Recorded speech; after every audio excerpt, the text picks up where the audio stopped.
por grande parte dos exames advindas solicitações das UBSs e das UPAs, e que trabalham de maneira ininterrupta.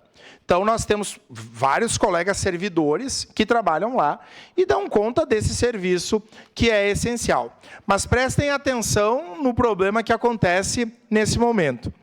No laboratório de análises clínicas, nós temos colegas que trabalham em regime de plantão.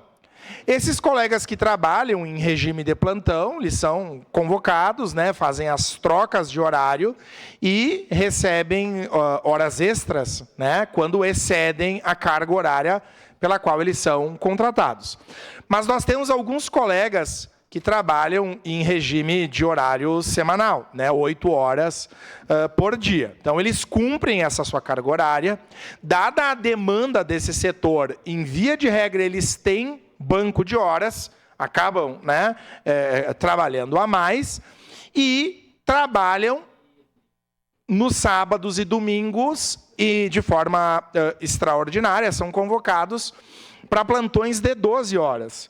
Nos sábados e domingo atendem os exames que vêm da UPA, das UPAs, tanto da Zona Norte como da UPA Central. Então, eles têm banco de horas e eles acabavam sendo convocados e trabalham 12 horas. Muitos relatando, trabalham por equipes e que não realizam sequer, né, adequadamente a 1 hora de intervalo no almoço, porque está chegando os exames, tem que ir com urgência, vários deles, enfim, precisam responder da forma necessária. Ocorre que, nesse momento, esses colegas, quando trabalhavam no domingo, no sábado, em feriados, já que o trabalho era ininterrupto, eles recebiam horas extras. Essas horas extras foram cortadas e elas estão os dias em que eles trabalham, sábados, domingos e feriados, estão se deduzindo do banco de horas. Mas veja, primeiro então que se pague o banco de horas. Porque aí vocês imaginem, a pessoa vai trabalhar no sábado ou no domingo, em que, se a gente pegar no domingo um feriado, ele receberia 100% sobre a hora trabalhada. Está deixando de ficar com a sua família, né, de fazer qualquer outra coisa, para estar prestando esse serviço que é ininterrupto, que precisa acontecer. Mas aí eu pergunto, a pessoa vai trabalhar no domingo, em que ela deveria perceber 100% a mais. Nesse caso, ela tem um monte de banco de horas e vai ser deduzido um horário de domingo por 1 hora de dia de semana normal. Então, no mínimo, essas pessoas teriam que ter computados para o banco de horas 100% a mais. Eu só queria pedir o bom senso à gestão da Secretaria de Saúde para esse caso, porque nós corremos o risco daqui a pouco dos servidores não quererem trabalhar no sábado e domingo, se for por banco. Então, é uma questão séria.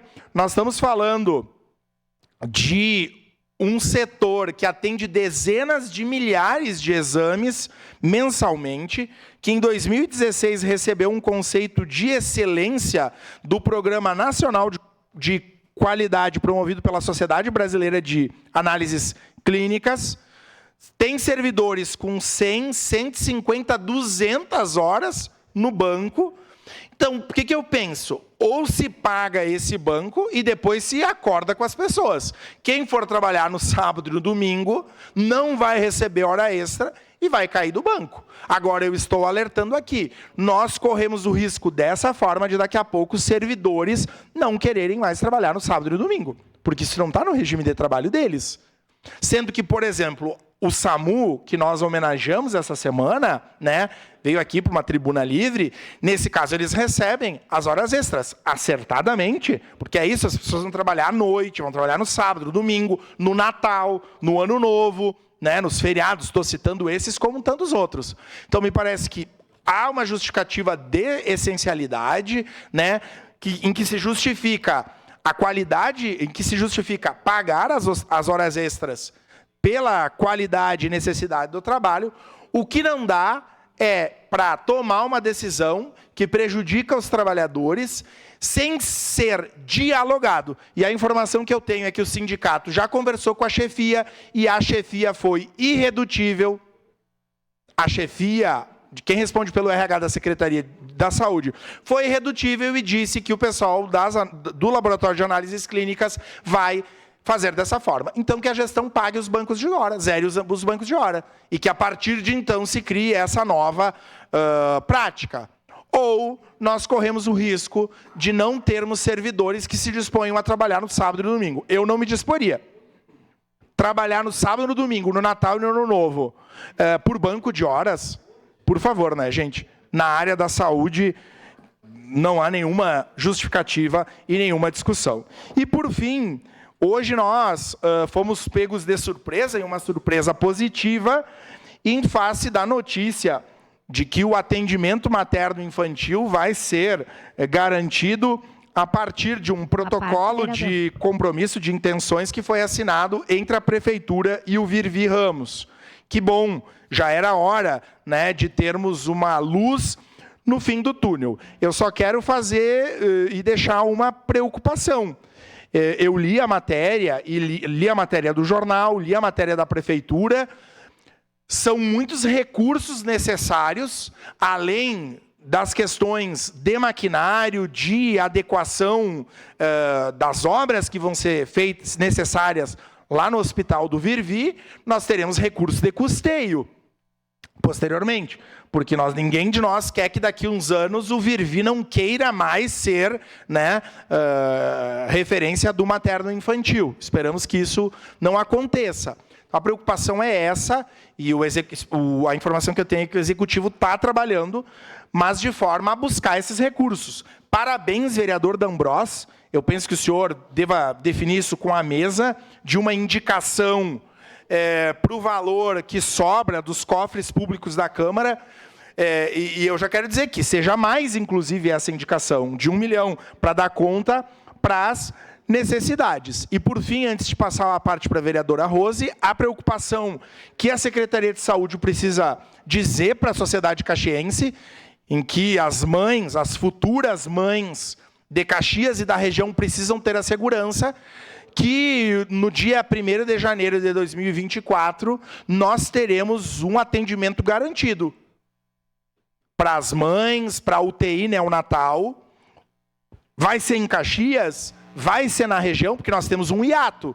O Virvi precisa de 3, 4 meses para se adequar. E nesse período, quem vai dar conta? Boa parte, vereador. O HG, nós vamos comprar vaga na rede privada. Então, é uma preocupação importante que essa casa e a sociedade caxiense precisam ter a resposta desse hiato, né, de quem será a referência para atendimento desse serviço tão importante. Só uma parte, vereadora Rose. Obrigada, vereador. Lucas, acho que é importante esse tema do jornal, né, que veio a notícia, Virvi assumirá a maternidade. E quero dizer que isso já foi um ponto positivo, inclusive, da CPI. Porque na última, acho que no último mês, alguns dias aí, a diretora do Virvi veio depor e ela disse que tinha esse interesse e que em maio deste ano já havia apresentado esta proposta para o Executivo e que não tinha sido mais procurada. E lá em maio ela falou em 8 meses e mais o valor, tudo isso havia sido apresentado. Então, a gente também fica feliz com este retorno do Executivo, mas chama atenção para isso. É uma coisa positiva da CPI, mas que tem que correr. Porque se em maio era 8 meses necessário, 9 meses, agora será quanto, né? Então, nós ficaremos também atentos a isso. Obrigada. Obrigado, vereadora Rose. Desculpe, vereador Cadori. Eu concluo dizendo o seguinte: o Virvi Ramos não pode ser uma saída provisória, precisa ser uma saída permanente. E para que seja permanente, precisa de recurso, para que deixar aquele espaço adequado. Recurso vai ter indicação dessa casa, a notícia fala de recursos do governo do estado, nós precisamos saber quanto o município vai alocar, para quê, né? Qual vai ser a destinação e, nesse momento, né, provisório, como as mães e as crianças vão ser atendidas. Obrigado, presidente. Encerrada a sessão de hoje com 3 horas, 32 minutos, 40